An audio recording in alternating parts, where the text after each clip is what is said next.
듣고 좀 조정할 일이 있나 그래서 뒤에 가서 들었더니 저 뒤에 가서 오늘 앉아있더니 참 좋다. 이 가운데 뒷자리가 이 무대가 훤히 보이는 것이 눈안에 딱 들어오지요. 이 성가대 찬양 소리가 화음이 정말 잘 돼서 들리지요. 뭐 강대상도 흔하지요. 그리고 얼마나 더운지 지금도 5, 6월이네. 저 뒤에는 요 아래는 지금 조금 살랑하잖아요. 그죠? 그러니까 우리 황지사님도 다 외투 입고 그러는 건데 요 앞에는 그런데 저 중간 이쪽에 올라가면 후끈후끈해요. 얼마나 히팅이 잘 되는지 후끈후끈해. 자, 그렇다 그러면 기왕의 예배를 볼 거 은혜롭고 좋은 분위기간에도 보면 이 가운데로 많이 몰려 앉아야 되는데 변방에서 춥고 떨는 자리에서 이렇게 힘쓰고 애쓰느라 고생들 많으셔. 다음부터는 오시면 2부 예배는 더군다나 자리도 많이 비는데 3부 예배 같지 않아서 그러면 이쪽으로 다 가운데부터 이렇게 앉고 그 다음에 양쪽에 자리를 좀 비웠다가 늦게 오는 사람들이 거기 이렇게 앉고 하면 참 좋을 것 같은데 제가 보기 싫어서 그런가? 내가 어제전에 어느 교회 가서 임원 훈련하는데 괜찮다 그러던데 볼만하다 그러던데 다음부터는 그 양쪽 날개는 비워놓고 이 가운데 쪽으로 많이 몰려 앉았으면 좋겠어요. 근데 제가 한번 앉아봤더니 너무 좋은 거 있죠. 이 가운데 앉으니까 정말 좋아요. 아주 마음이 확 트이는 게 좋아요. 참 교회 잘 졌다 그런 마음이 들 만큼 가운데 자리가 그렇게 좋네. 그러니까 양가에 앉아 계신 분들도 다 잘생긴 분들인데 거긴 너무 어두워서 내가 잘 뵈지도 않아. 그러니까 가운데부터 먼저 차리고 채우고 그 다음에 양쪽으로 갔으면 좋겠어요. 그러면 훨씬 더 은혜가 될 줄로 믿습니다. 아멘.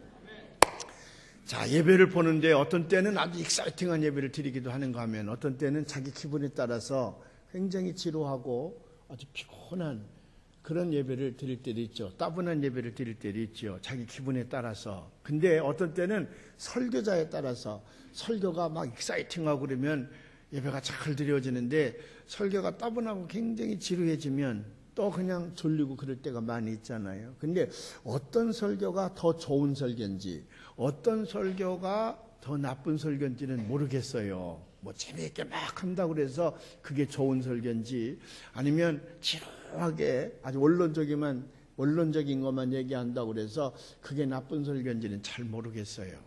제가 이제 로스앤젤레스에서 목회를 할 때인데 어느 교회 목사님이 참 공부도 많이 했고 괜찮은데 그분이 설교를 너무 못하신다는 거야. 그러니까 그 교회 가기만 하면 한 2달 지나면 설교가 답답하고 너무 못하기 때문에 더 이상 그 교회를 못 다닌다는 거예요. 그 교회가 부흥이 안 돼요. 그래서 제가 이제 어떻게 하면 설교를 정말 못한다 소리를 듣나 그래 그 교회 가서 목사님 테이프를 하나 달라 그랬어요. 그래서 이제 제 차에다 꽂고 먼 장거리 여행할 때에 그 설교를 듣고 가는데 물론 뭐 여러 가지 재미있는 예화 같은 건 안 들고 성경 얘기만 쭉 하는데 너무 은혜스러운 거 있죠. 야, 우리 성도들이 이런 설교를 들어야 되는데 왜 이 설교가 나쁘다고 그러나 그때부터 제가 설교 잘한다는 목사님과 설교 못한다는 목사님은 사람에 따라서 사람의 생각이지 하나님은 전혀 다를 것이라 그런 확신이 왔어요. 여러분들도 어떤 것이 설교가 좋은 설교인지를 잘 귀담아 들으시길 바랍니다. 아멘. 그래도 오래전에 어느 교회 목사님이 설교를 더럽게 따분하게 했대요. 너무너무 지루한 거라. 설교만 시작이 되면 그냥 사람들이 졸기 시작하는 거예요. 지금도요. 저 안양 쪽에 가면 큰 교회가 10,000명 이상 모이는 교회가 있는데 제가 어제 들었는데 그 교회 목사님이 파킨슨병에 걸리셨답니다. 그래서 이 걸음도 잘 못 걷고 상당히 떤다는 거예요. 이렇게. 그러니까 발음이 정확하지 않으니까 설교를 길게 못하고 15분밖에 못한대요. 근데 무슨 얘기 하시는지도 모르는데 그냥 와서 그래요 이렇게 하면 사람들이 그냥 아예 설교 시간 그러면 아예 그냥 들어놓아서 편히 자는 시간이래요. 히팅도 거기 잘 돼 있다 그래. 그런데 그 교회는 10,000명 이상이 모여드는데 지금도 얼마나 많은 교인들이 몰려드는지 몰라요. 그렇게 많이 모인다는 거야. 그 세종원교인가 헌정원교인가 내가 잘 모르는데 하여간에. 그래서 제가 가보고 저도 한번 그거 흉내 내보려고 그래.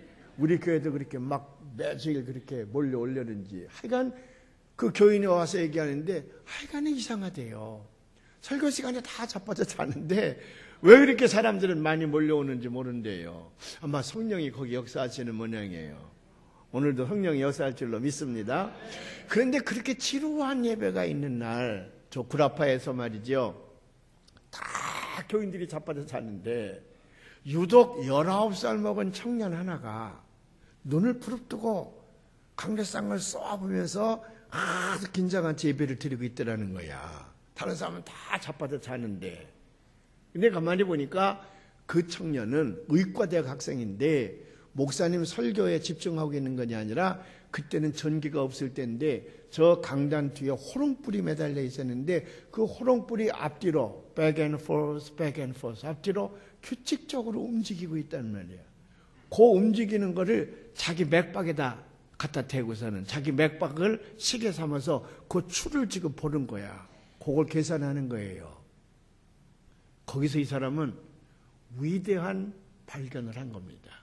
그래서 본인의 인생만 확 바꾼 게 아니라 세계 전체가 그때 발견한 것 때문에 확 뒤집어지는 역사가 일어나는데 그의 이름이 누구냐 그러면 갈릴레오라는 사람이에요. 그가 19살 때에 교회 가서 예배를 드리는데 목사님의 설교가 너무 따분하고 지루해서 다 다른 사람들은 자빠져 자고 있는데 자기도 잘 준비를 하고 이렇게 보니까 목사님 설교하는 강대상 뒤편에 호롱불이 그 석유를 호롱불이 움직이는데 그 움직이는 것이 규칙적으로 움직이고 있단 말이죠. 그래서 자기 맥박을 갖다 대고는 그걸 자기가 시간을 쟀다는 겁니다. 거기서 위대한 발견을 하나 했는데 그게 뭐냐?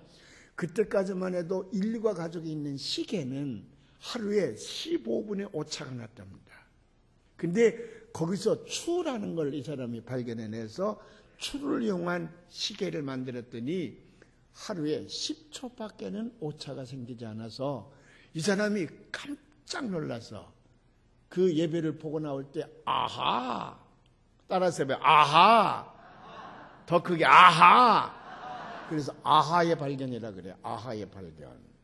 아하의 발견으로 그 양반이 의과대학을 집어치우고 수학과 물리학을 전공을 하게 됐다는 겁니다. 그래서 이 사람이 수학과 물리학을 전공하면서 갈릴레오가 발견한 게 얼마나 많아요. 알버트 아인슈타인 박사는 갈릴레오야말로 이 시대 현대 과학의 아버지라 칭해야 된다. 아인슈타인 박사가 그렇게 얘기를 했고 스티븐 호킹이라고 하는 유명한 물리학자도 말하기를 만일 갈릴레오가 없었더라면 오늘 현대 과학은 전혀 엉뚱한 방향으로 갔을지도 모른다.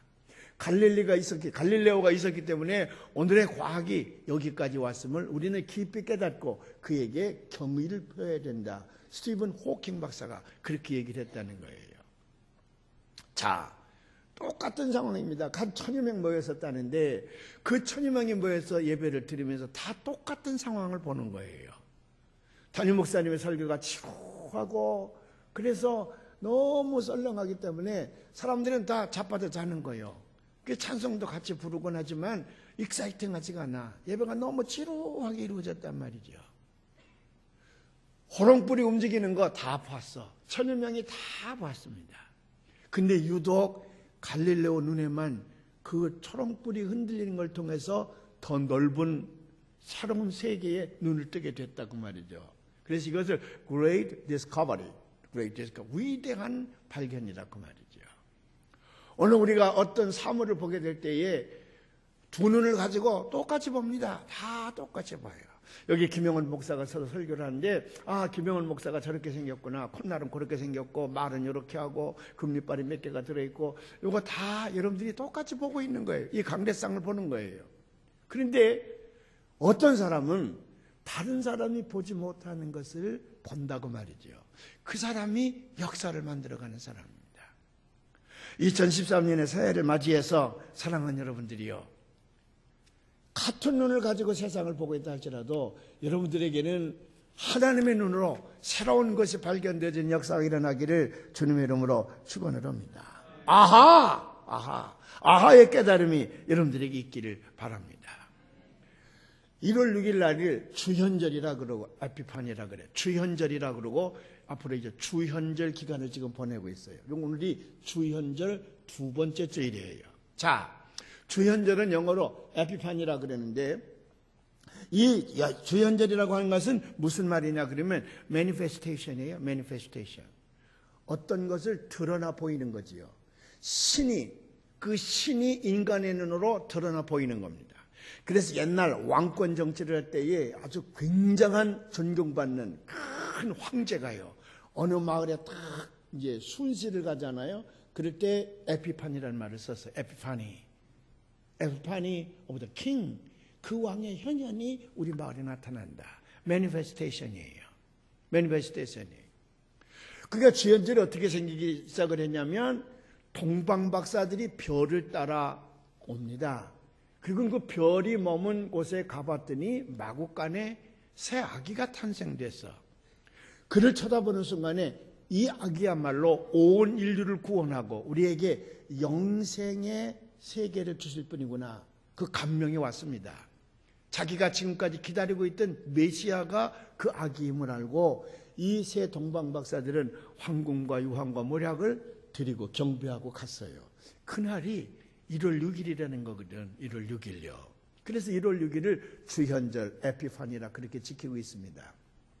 그런데 이때 그 한 사건만 일어나는 것이 아니라 나중에 30년 뒤에 예수님께서 공생애를 시작할 때에 요단강가에 나가서 세례 요한에게 세례를 받습니다. 그 예수님이 세례 받은 날이 또 1월 6일이라는 거야. 가정된 날짜가 1월 6일인데 그래서 The Baptism of Jesus Christ. 예수 그리스도가 세례 받은 날. 그러니까 공적으로 그가 나타나신 날이죠.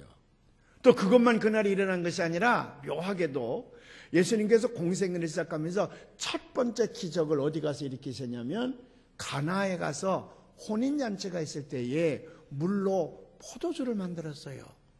사람들이 깜짝 놀랐어. 물로 포도주를 만드는 이 기적을 보고 너무 놀래가지고 저분이 오실 메시아임을 깨닫는 사람들이 있었어. 그 가나의 혼인잔치도 1월 6일쯤에서 일어났을 것이라는 거야. 그래서 이 세 가지가 묶어져가지고 주현절, 에피파니, 주현절이라는 절기를 만들어서 초대교회부터 지켜오게 됐습니다. 이 주현절은 어떻게 지키는 것이냐 그러면 보이지 않는 하나님이 예수 그리스도를 통해서 우리에게 나타나 보이신 날이야. 동방박사들이 경배한 날이라든지 아니면 그 예수님께 세례를 받으신 날이라든지 가나의 혼인잔치에서 기적을 베푸리셨던 모든 것들이 자연인 예수님이 아니라 하나님의 아들 예수 그리스도 메시아로서의 모습을 우리에게 나타내 보이셨다. 그러니까 예수님이 자기 자신을 나타내 보이는 것이 아니라 하나님이 예수님을 통해서 우리에게 보이신 날. 그래서 현현절 또는 주현절 에피파니 그렇게 우리가 얘기를 하고 있는 겁니다. 기독교의 3대 명절은 초대교회 때는 성탄절은 거기 껴있지 않았었습니다. 기독교의 3대 명절은 첫 번째는 부활절, 두 번째는 오순절, 세 번째는 주현절. 이 세 개가 3대 명절이었어요. 3대 명절이었어. 성탄절은 300년대쯤 와서 기독교가 로마의 국교가 된 이후에 거슬러서 올라가다 보니까 12월 25일쯤 예수께서 탄생되셨을 것이다. 그래서 거꾸로 계산해 간 거지. 본래 초대교회 때의 3대 명절은 뭐냐면 부활절, 오순절, 주현절이에요. 이게 뭘 의미하는 줄 아십니까? 이거 모두가 다 역사적인 팩트가 있는 날이라고 말이지요. 예수님께서 부활하신 날은 언제냐? 춘분이 지난 다음에 보름달을 보고 오는 첫 번째 안식일 다음이 부활절이어서 이건 역사적으로 정확한 날이야. 그래서 부활절이 늘 바뀌는 이유가 거기 있어요. 춘분이 지난 다음에 보름달을 보고 그 보름달을 지난 첫 번째 안식일 다음 첫 번째 주일이 부활절이에요. 그러면 오순절은 언제냐?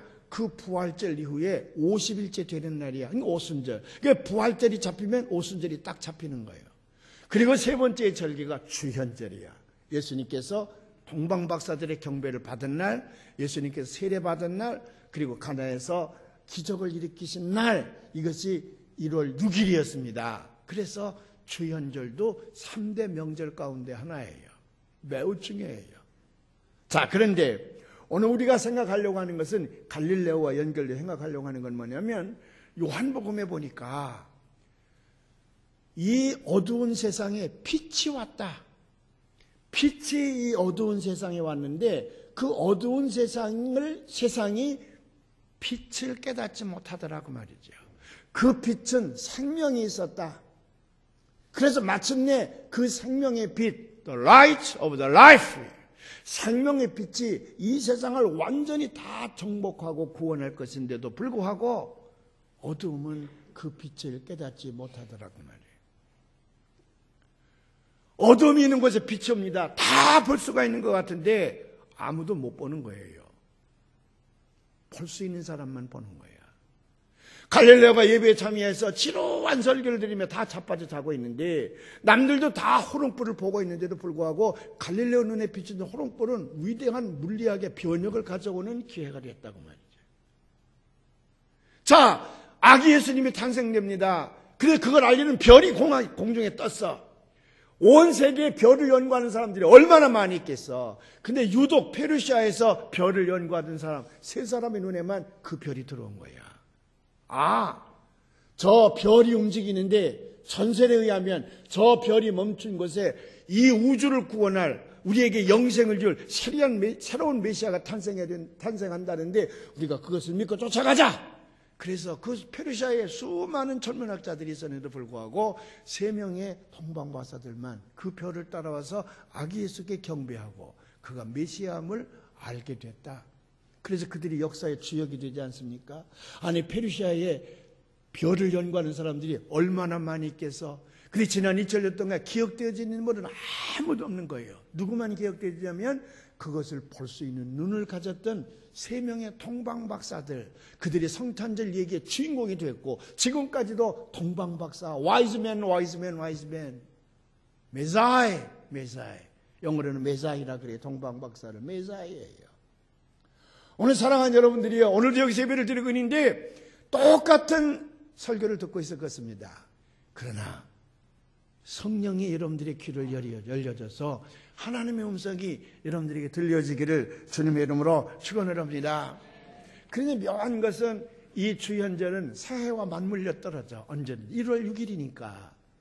그래서 이 새해의 주현절을 맞이하게 되는데 다른 사람들이 볼 수 없었던 것을 보는 날이잖아요. 그래서 내가 지금까지 과거에는 볼 수 없었던 것이지만은 이제 새로운 이 해는 한 번도 살아보지 못한 미지의 세계를 우리가 살아야 되는데 새롭게 살아갈 이 한 해 동안에는 하나님의 눈을 통해서 새로운 세상이 여러분들에게 발견되어지기를 주님의 이름으로 축원을 합니다. 우리가 늘 생각할 때에 난 다 아는 것처럼 생각이 들어. 예수 안 믿는 사람일수록 성경에 대해서 너무 아는 척 하잖아요. 그죠? 예수 안 믿어서 뭐, 야, 임마, 그거 다 알아. 그거 다 알아. 다 안다고 생각하는 거예요. 근데 실제로 다 몰라요, 우리가요. 왜? 장님들이 코끼리 만지는 시기지 뭐. 보스턴 대학의 유명한 하워드 펄먼이라고 하는 박사가 있는데 매월 1월 1일이 되면 그가 종이를 꺼내 들고 내가 알고 있는 하나님에 대해 적기 시작을 했답니다. 그동안에 책을 읽고 연구를 하고 하면서 내가 알고 있는 하나님에 대해 쭉 썼습니다. 그 다음에 또 새해 가면 또 새롭게 내가 알고 있는 하나님에 대해 쭉 썼어요. 그렇게 10년 동안 쓴 다음에 어느 날 새해에 앉아서 과거에 알고 있던 하나님과 지금 내가 있는 하나님은 얼마나 발전되어 있는가, improve라고 그러는데 얼마나 많이 이제 그 향상되었나 그걸 조사해 봤더니 same이더래요. 같아. 굉장히 많이 아는 것 같다는데 많은 책을 읽고 많은 연구를 해서 10년 전보다 지금은 더 많은 하나님에 관한 지식을 가지고 있는 줄 알았더니 보니까 같아요. 그래서 자기 자신에 대해서 굉장히 실망했다는 거예요. 썰만 박사가. 내가 그래도 세계적인 석학인데 10년이 지났는데 어찌 하나님에 관해서 이것밖에 알지 못하는가. 개미 쳇바퀴 돌기식이지 내가 지금 뭐 하는 건가. 그리고 하나님 앞에 자기 자신에 대한 실망감을 가지고 기도하고 있는데 하나님께서 그에게 음성을 들려주시는데 뭐라고 음성을 들리냐 그러면 너 혼자서는 한계가 있느니라. 너로 말미암아 하나님을 알게 하는 어떤 보이지 않는 힘이 작용해야 되는데 그게 성령님이지. 성령님으로 하여금 깨닫게 하기 전에는 인간의 이성으로는 하나님을 아는 데에 한계가 있다고 말이죠. 그래서 그는 위대한 학자임에도 불구하고 하나님 앞에 무릎 꿇고 기도하면서 성령님이여 오시옵소서. Come thou warning spirit. 불타는 성령님이여, 불길 같은 성령님이여 내게 오시어서 나로 하여금 하나님을 알게 해주시옵소서. 그래서 그가 늘 부른 복음성가가 뭐냐면 I want you to see God more clearly. 내가 좀 더 하나님 알기를 원합니다. I want to love God more dearly. 하나님을 좀 더 가까이 나가서 보다 더 뜨거운 마음을 가지고 하나님을 사랑하기를 원합니다. 내가 원한다고 되는 게 아니니까 내가 그렇게 찬송을 하면서 성령님이 오시옵소서, 나로 하여금 알게 해주시옵소서, 나로 하여금 깨닫게 해주시옵소서, 그렇게 하나님 앞에 기도했다는 거예요. 버넌 맥기라고 하는 유명한 사상가가 있습니다. 이 사람이요 인류를 향하여 이런 질문을 했습니다. 오늘날 당신의 꿈은 무엇입니까? 당신의 인생을 걸고 당신이 이루려고 하는 꿈은 무엇입니까? 그렇게 묻고는 자기 스스로 답변을 합니까?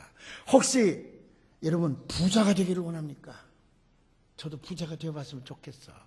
뭐 어차피 다간 인생이 부자 되긴 틀렸지만 복권이라도 한번 사보면 혹시 모를까. 부자 되긴 틀렸지만 많은 사람들이 부자가 되기를 원해요.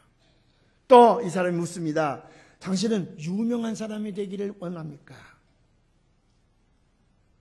You want to make a name for yourself? 그 말이죠.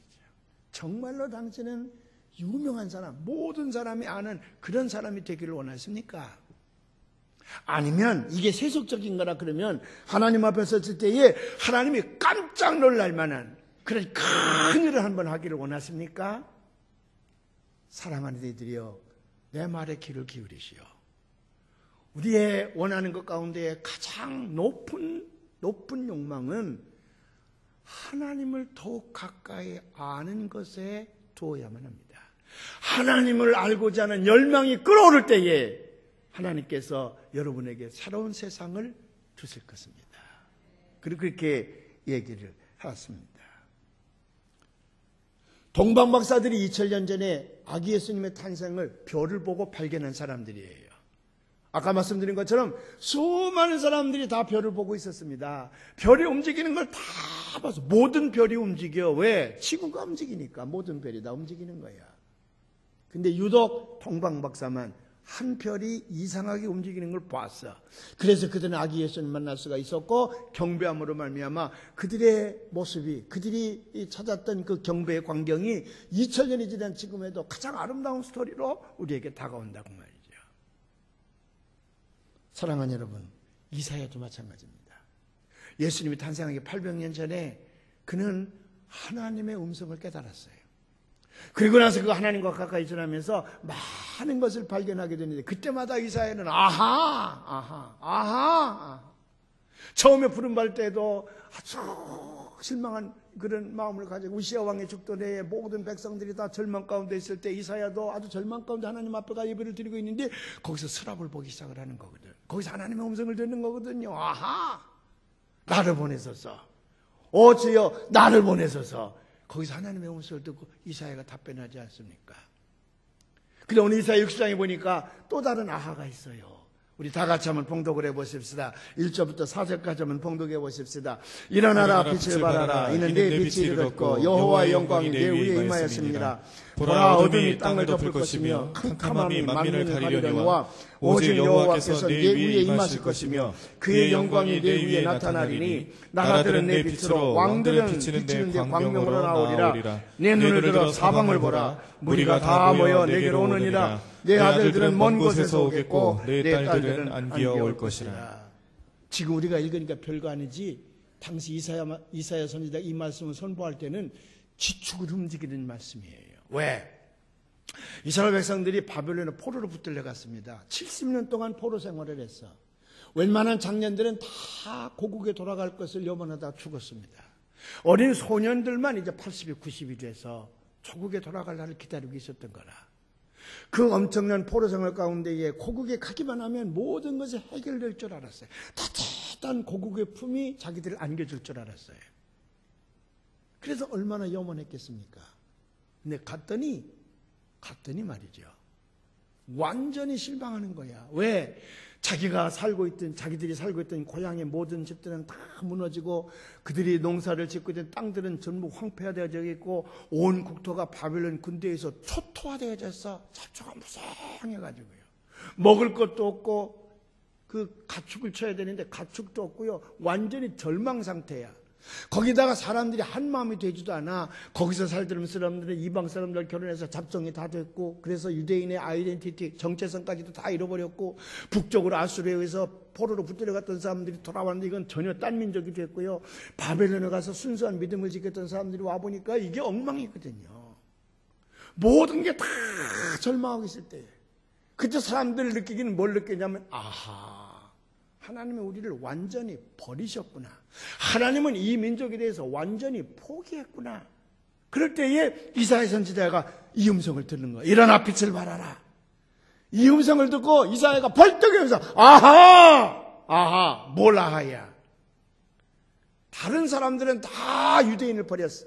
우리 민족 스스로도 다 버렸습니다. 다 포기했는데 이 음성을 듣는 순간에 아하, 하나님만은 우리를 포기하지 않으셨구나.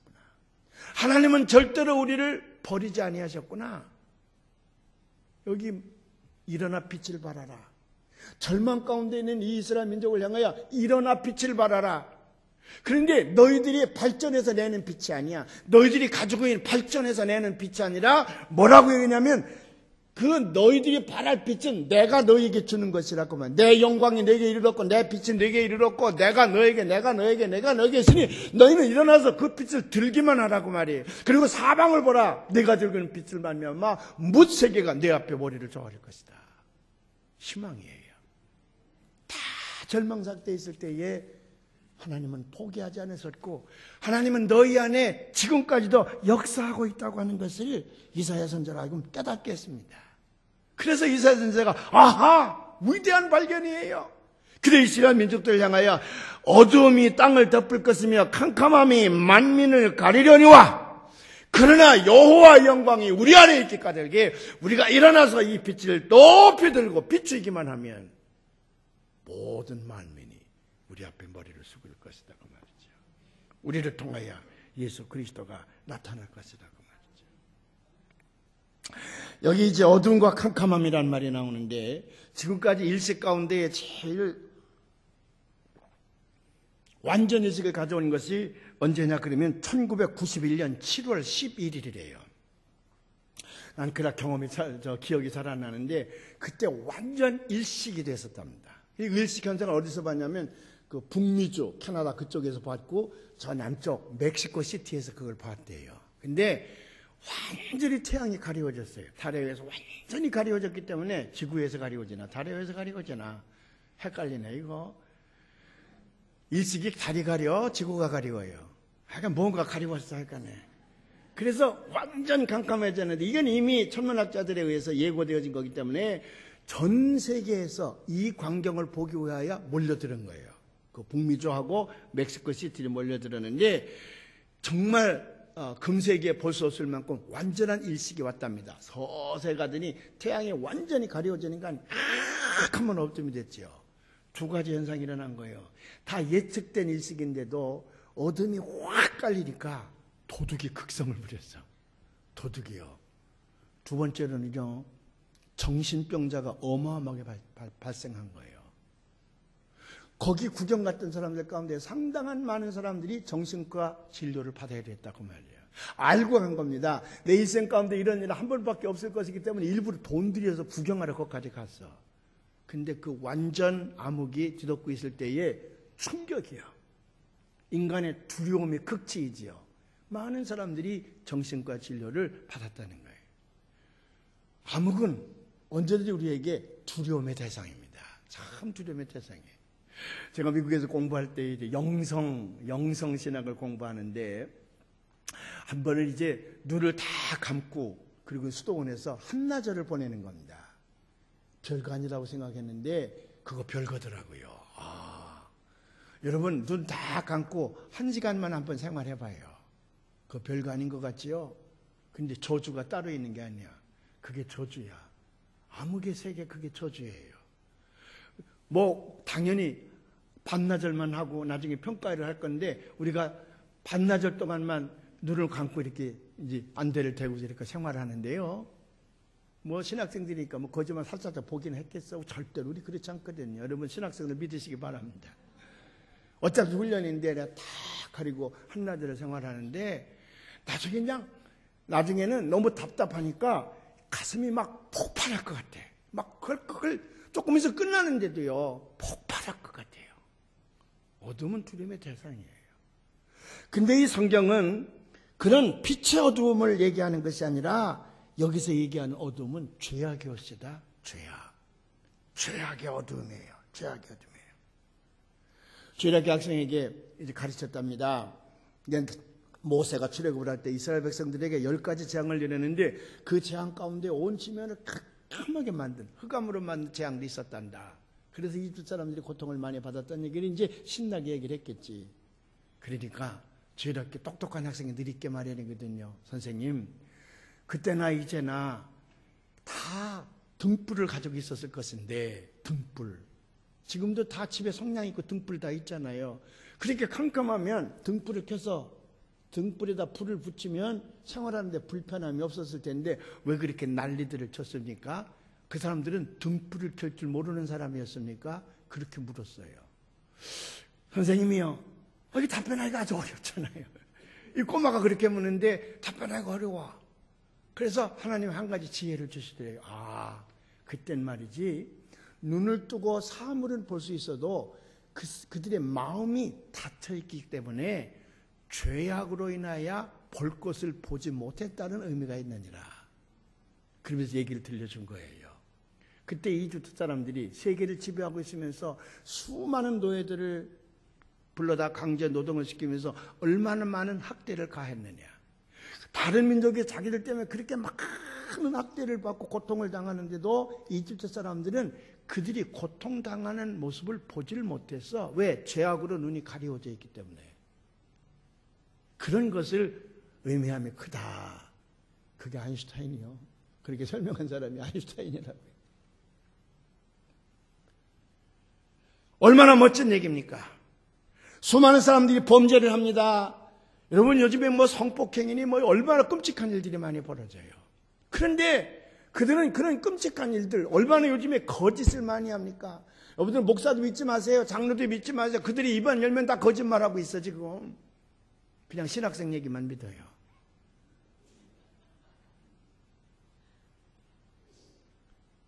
그런데도 양심의 가책을 느끼지 않아. 주둥아리만 열면 거짓말하는데도 아무런 양심의 가책을 느끼지 않아. 부부지간에도 마찬가지죠. 눈먼 상태예요. 어두움으로 눈먼 상태야. 흑암이 그를 지배하고 있기 때문에 그래요. 여러분 헤롯이라고 하는 사람 기억하지 않습니까? 헤롯이 얼마나 많은 죄를 지었습니까? 그런데도 그는 자기가 하고 있는 일이 얼마나 무서운 죄인지 그는 몰랐어. 자기 마누라를 죽였습니다. 세 아들을 죽였습니다. 장모를 죽였습니다. 처남을 죽였습니다. 그의 권력의 경쟁자가 될 만한 사람은 다 잡아 죽였어요. 그뿐입니까? 동방박사들이 여기 새 아기 왕이 탄생했는데 우리가 경배해야 되겠나이다. 어디서 발견하거든 나한테 알려주거라. 나도 가서 경배하겠다. 그러나 그 마음속에 질투가 발동을 해서 죽이기 위함이었다 그랬어요. 동방박사들이 천사들에서 그걸 안 알려주고 그냥 갔어. 동방박사들이 안 알려주고 그냥 가는 걸 알고 헤롯이 무슨 짓을 벌였습니까? 자기의 병정들을 풀어서 베들레헴 안에 있는 2살 미만의 모든 어린아이들을 전부 잡아주겠어요. 지금도 가면 그 관광지이지요. 어린아이들을 묻었다는 관광지가 있지 않습니까? 거기서 어떤 유명한 성서학자가 그 죄값을 회개하는 마음을 가지고 성경을 거기서 번역했다는데 몇 년 동안. 그런데도 헤롯은 자기가 저지른 일이 얼마나 끔찍한 죄인 줄 모르고 있었다고 말이에요. 그래서 철학자 플라톤은 말합니다. 어린아이들이 빛을 두려워하는 것은 용서할 수가 있으나 어린아이들이 참으로 비극적이고 용서하지 못할 일은 뭐냐 그러면 어른들이 빛을 두려워한다고 말이에요. 왜 어른들이 빛을 두려워합니까? 간단하지요. 어둠은 자기의 잘못을 숨겨주지만은 빛은 자기의 잘못을 드러내거든요. 그러니까 어른들일수록 빛을 멀리하는 거예요. 그래서 요한은 말하기를 어두컴컴한 이 세상에 빛은 왔으되 그 어둠이 그 빛을 깨닫지 못하더라. 그러나 하나님을 믿는 사람들은 그 빛을 볼 수 있는 눈을 갖게 되는 줄로 믿습니다. 왜? 하나님의 눈을 통해 세상을 보기 때문에 그래요. 또 택함을 받은 사람은 우리가 두 번째 오늘 얘기하려고 하는 건데 분명한 확신이 하나 있어. 그건 뭐냐면 아무리 어두움이 짙다 할지라도 그 어둠은 빛으로 반드시 정복되어진다고 하는 사실이야. 이 진리를 믿으시는 여러분들이 되시기를 주님의 이름으로 축원합니다. 어떤 신학생이 교수에게 찾아왔습니다. 아니 복음서가 이렇게 두꺼운데 이걸 한마디로 줄이면 뭐라고 줄일까요? 그러니까 교수가 어리둥절해가지고 글쎄 그걸 어떻게 줄일까? 나는 이렇게 줄입니다. In the Bible 성경 안에는 it gets dark 어둠이 옵니다. Then 그리고 나서 get very dark 자꾸 그 어둠이 짙어집니다. Then 그리고 나서 Jesus shows up 가장 깊은 어둠 가운데 있을 때에 예수님께서 빛으로 나타나 보이신 겁니다. 그게 복음서 아닙니까? 그래서 그 교수가 깜짝 놀랐다는 거예요. That's right. 옳습니다. 어둠이 짙어질수록 죄악이 짙어질수록 빛이 우리에게 다가오고 있음을 믿으시길 바랍니다. 알렉산더 솔제니친이 저 수용소 군도라는 책을 썼는데 자기가 저 시베리아 그 수용소 군도 수용소 감방에 갇혀 있을 때 어떻게 생명을 유지했는가 다 죽었는데 말이죠.